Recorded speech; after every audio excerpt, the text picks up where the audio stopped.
Ahojte priatelia, vítam vás pri sledovaní prvej oficiálnej motojazdy. Skúter už je pripravený, idem sa prezliecť a dnes si dáme takú kratšiu trasu, pôjdeme na Novú Baňu, zastavíme sa cestou na Taj a domov. Bude to možno nejakých 20-25 km, tak aspoň si konečne vyskúšam poriadne mikrofón, ako aj kameru, tak poďme jazdiť.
No dobre, milí priatelia, ideme na to.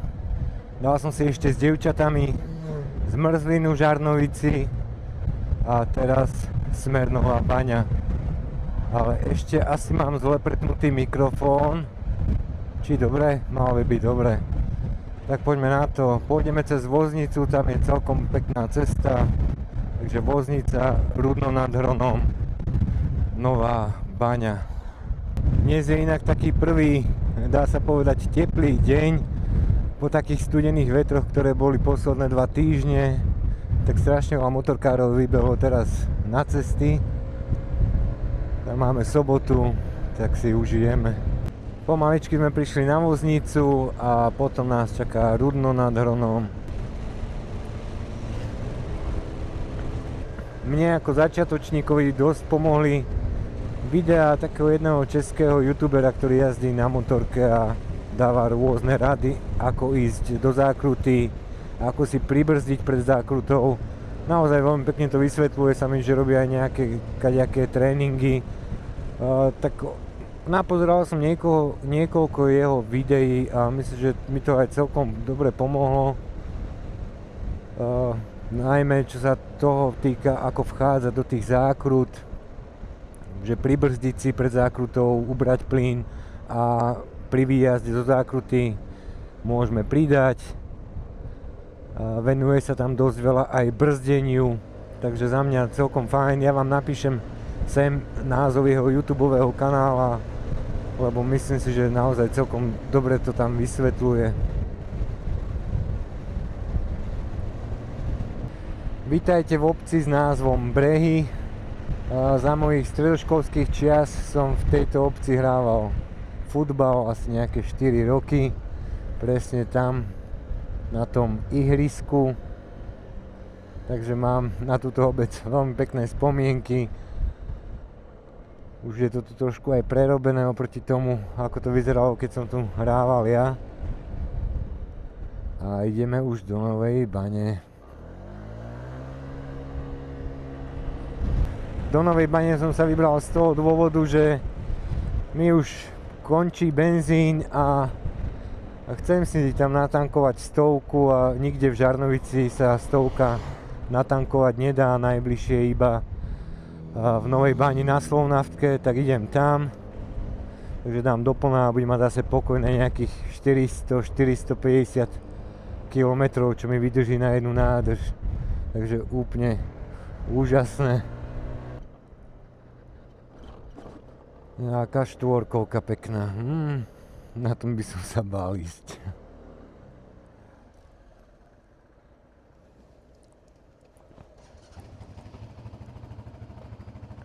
Ako to ide?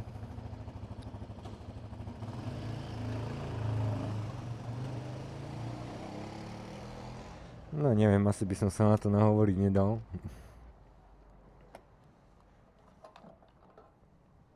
100. Má tam ešte dojazd nejakých 60 km, ale chcem ísť pondelok ráno na skútri do práce. Euro 70 stojí 100-oktánový benzín.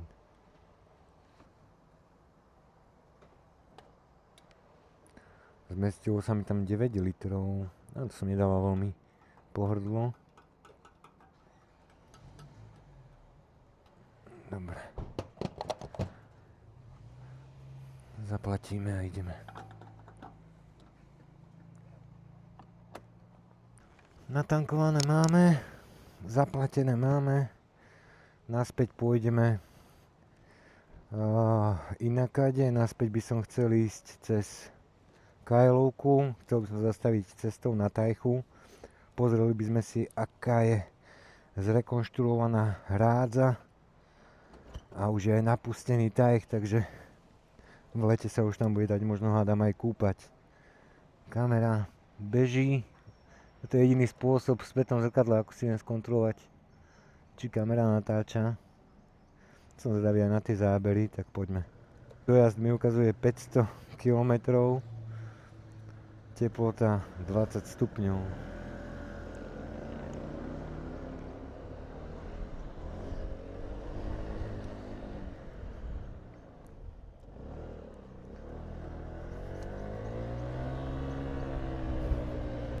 Prejdeme si námestím Novej Bani. Napravo máme, tuším, Štúrovú ulicu. A tu máme námestie pekné. Tu po pravej strane je moja stredná škola, takže som chodil na strednú školu. Zoberiem vás takou inou cestou. Prejdeme si popri kostole. Vyjdeme na hrádzu a prejdeme cez Štále. Je to taká pekná oblasť, také, ako by som to povedal, rozptýlené osídlenie. 40-ka, pozor jamy, tak spomalíme. A ak by som si ináč mohol vybrať miesto, kde by som si chcel postaviť dom, teda myslím, že určite aj ľudská by som ju súhlasila, tak by to bolo niekde v týchto častiach Novej Bani. Táto oblasť sa nazýva Štále. Je to také, ako som spomínal, rozptýlené osídlenie. Veľmi sa mi to páči. Niekde tam je rozhľadňa s názvom Háj. Podľa mňa to bývanie tu v tejto časti Novej Bani môže byť veľmi pekné. Len už by som nechcel stavať, už mám dosť prerábok a rekonštrukcií a projektov. A ísť robiť všetko od začiatku, tak na to by som už asi nemal síl. Ale stavia sa tu všade vo veľkom. Ja si ešte pamätám za mojich študentských čias, keď v tejto časti bolo ozaj iba pár domčekov, ale za posledné roky tá výstavba sa tu riadne rozmohla. Ale tak je to určite aj tým, že toto miesto je veľmi pekné. Cesta na jedno auto. Pozrite sa na ten krásny výhľad. Tam je niekde škôlka, za tou škôlkou dole kopcom by mal byť Tajch, ktorý mnohí z vás určite poznáte z rôznych zrazov. Na Tajchu sa uskutočňujú zrazy ako, aj neviem, Volkswageny si tam robia svoje zrazy. Myslím, že aj nejakí motorkári si tam robia zrazy, aj veteráni. Čiže podľa mňa celé leto tam bývajú kadejaké zrazy, kadekoho. Takže možno určite ste tam boli už aj vy. A my sa pozrieme, ako je napustený Tajch v Novej Bani. Ako to tam porobili. Niektorí na tých autách chodia ako blázni. Štvorkolkári. Štvorkolkárka. Milé, stará pani na štvorkolke. A možno nemusela byť stará, ale už mala určite tak podľa mňa po 50-ke. Tu odbáčame na Tajch. Takže ideme doľava. Čaute chlapi, pozor.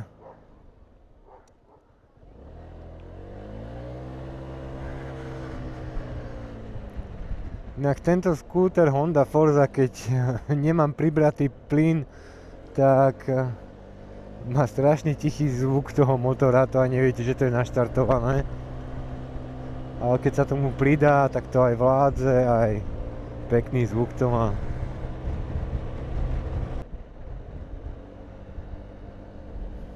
No dobre, a sme tu.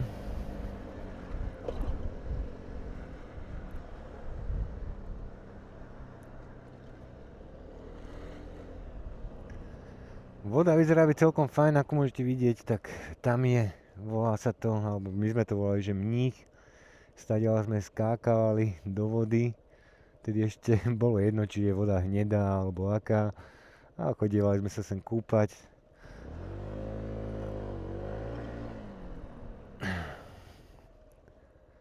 Tam na tej druhej strane spravili nejaké molo, to som tam ešte nevidel, molo bývalo väčšinou tu na tejto strane.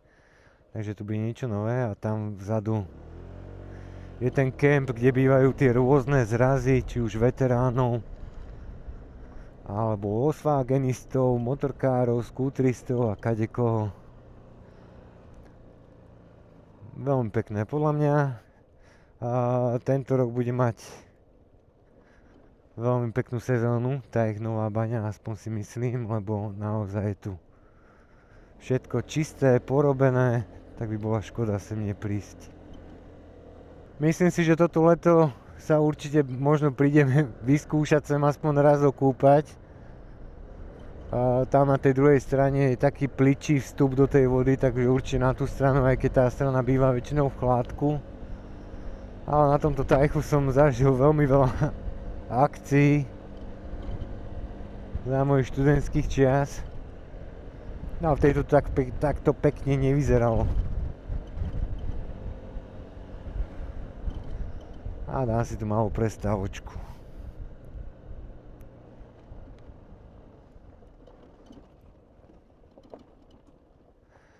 A rekonštruuje sa aj tento bufet. Dlhé roky bolo v takom stave, akom bol.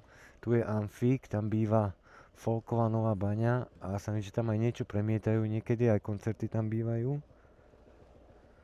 Ale tento bufet už teraz prerábajú, tak hádam to už bude vyzerať. Čo viem, povedali si, že vymenili vodu v tajchu, tak aj oni sa asi vynovia.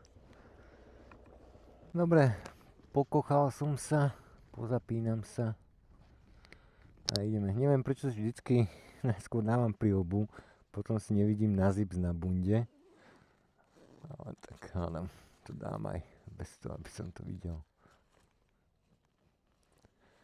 Dobre, určite prídeme vyskúšať vodu, aká je. Zákaz kúpania psov. Pozor, zákaz kúpania psov.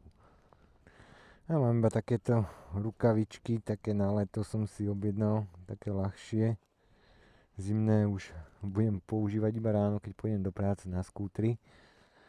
To sú také, neviem, koľko boli, za 15 €. A ideme. Kľúčik.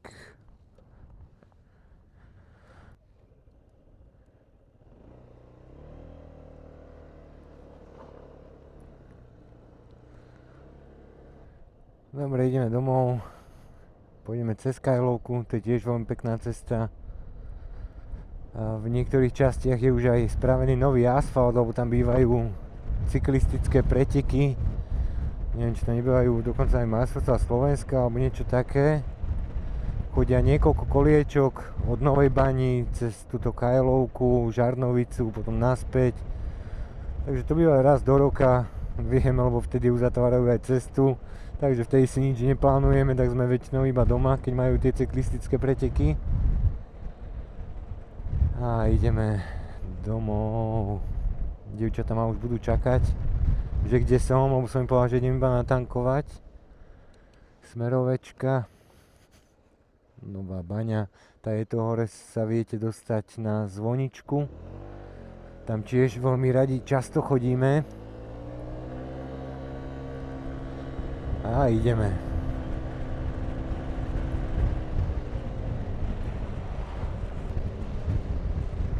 Pribrzdíme, pozrieme sa a pridáme. Pribrzdíme, pozrieme sa a pridáme. Celkom to funguje. Dúfam, že to robím dobre. Keď nie, napíšte mi do komentárov.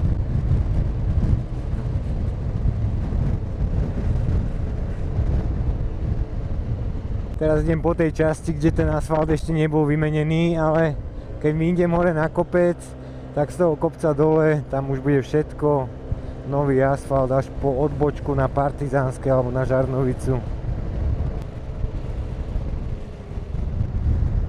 Prudká zákruta, priklopíme poriadne a ideme dolu kopcom.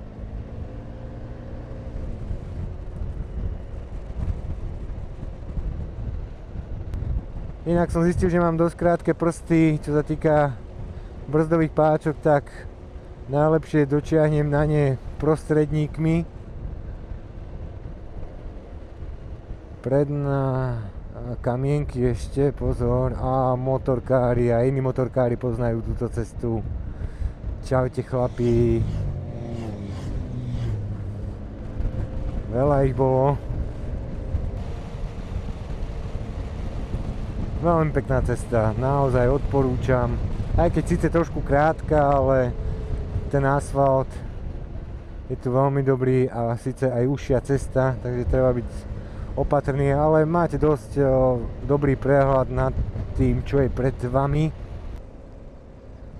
Dobre, prichádzame na križovatku, tu na oddychu je jeden motorkár. Doľava idete na Partizánske, doprava idete na Žarnovicu a tam my ideme. Tak milí priatelia, toto video sa už chýli ku koncu, ja dúfam, že sa vám toto moje prvé video z jazdy páčilo. Ja som ešte zvedavý, aký bude ten zvuk, ako aj kvalita videa aj všetko ostatné. Po prípade by som ešte na nejakých nedostatkoch popracoval. Samozrejme, že chcem popracovať aj na nedostatkoch, čo sa týka mojej jazdy, tak napíšte mi to prosím do komentárov. Keďže som ešte začiatočník a učím sa, tak budem vám vďačný za každú radu. Ahojte a vidíme sa na budúce.